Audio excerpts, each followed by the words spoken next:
प्यारे बच्चों, आज हम लोग पढ़ेंगे पर्यावरण कार्य पुस्तिका कक्षा 4 में।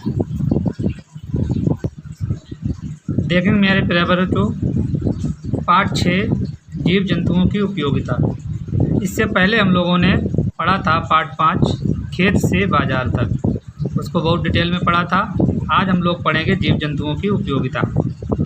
प्रश्न 1 है, हमें कौन कौन सी खाद्य वस्तुएं जिन जिन जानवरों से प्राप्त होती हैं निम्न तालिका में लिखिए।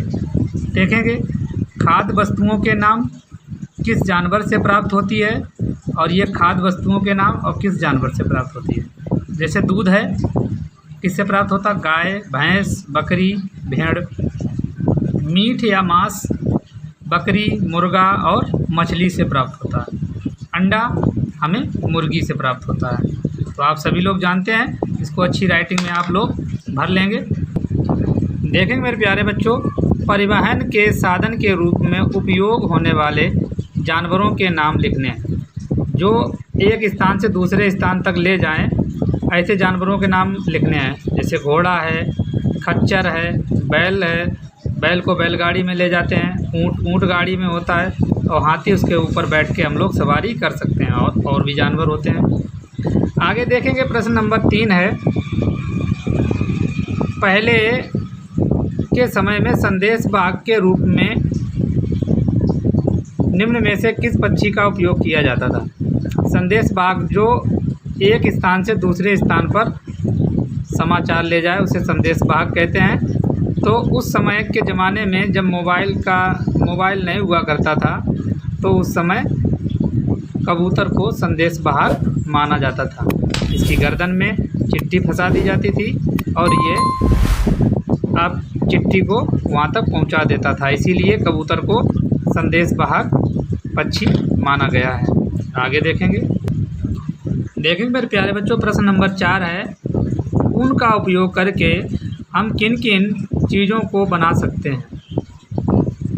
मेरे प्यारे बच्चों, ऊनी कपड़े हैं, स्वेटर है, मोजा है आदि बना सकते हैं।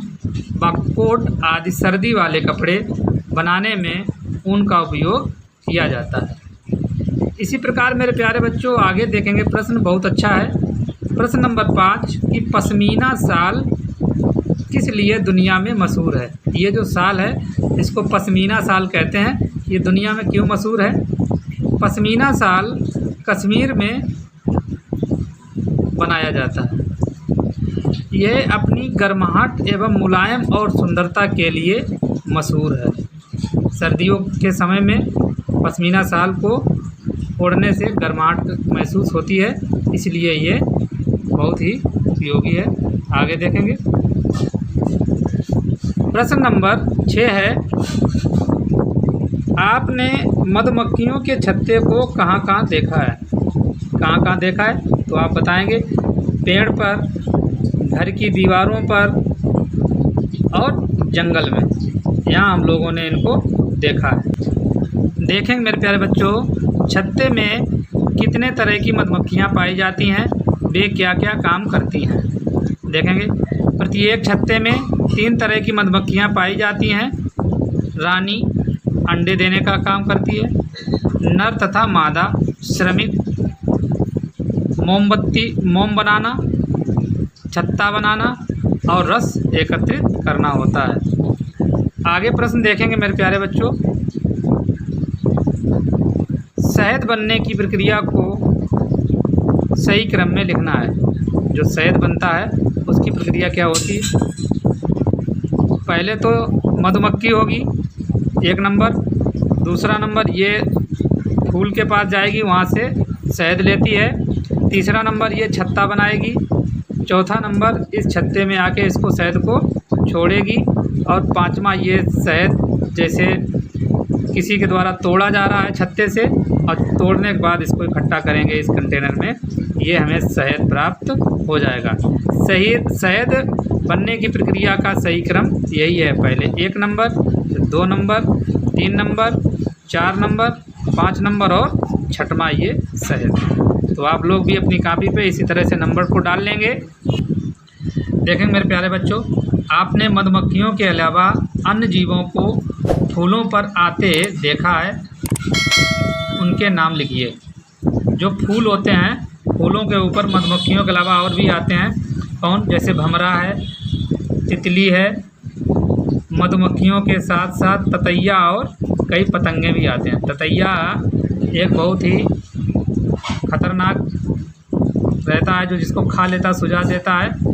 सिद्धार्थ नगर में इसको ततैया को हड्डा नाम से बोला जाता, पीला पीला होता है। आगे देखेंगे, प्रश्न नंबर अगला है, एक नाम है और जंतुओं का पालन है, सही मिलान करना है।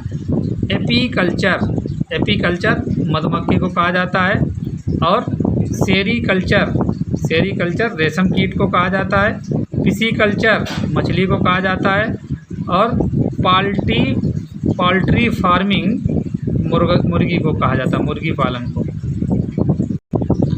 आगे देखें मेरे प्यारे बच्चों, सर्कस में काम करने वाले बंदर और जंगल में रहने वाले बंदर में कौन सबसे अधिक खुश रहता है? कारण बताइए।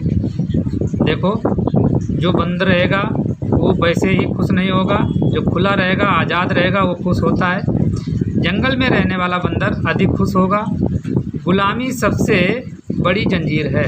स्वतंत्रता पूर्वक जीवन जीना सबको पसंद है। यह बंदर उछलता कूदता है, जो बंदिश में संभव नहीं है। आगे देखेंगे मेरे प्यारे बच्चों, प्रश्न नंबर 4, गिद्ध, बाज जैसे प्राणियों को सफाई कर्मी के रूप में क्यों जाना जाता है? देखो मेरे प्यारे बच्चों, गिद्ध जानवर जैसे प्राणियों को सफाई कर्मी के रूप में जाना जाता है क्योंकि वे मांसाहारी होते हैं और मरे हुए जानवरों को खाते हैं। विषैले कीट पतंगों का भक्षण भी वही करते हैं, तो इसलिए जो गंदगी होती है उनकी साफ सफाई का काम गिद्धबाज जैसे प्राणी कर देते हैं, इसीलिए इनको सफाई कर्मी के रूप में जाना जाता है। मेरे प्यारे बच्चों, इस तरह से हमारा जीव जंतुओं की उपयोगिता पाठ समाप्त हुआ। आप सभी लोग अपनी कॉपी पर सुंदर राइटिंग में लिखेंगे। अगर मेरा वीडियो अच्छा लगा हो तो लाइक, शेयर और सब्सक्राइब भी करें। धन्यवाद।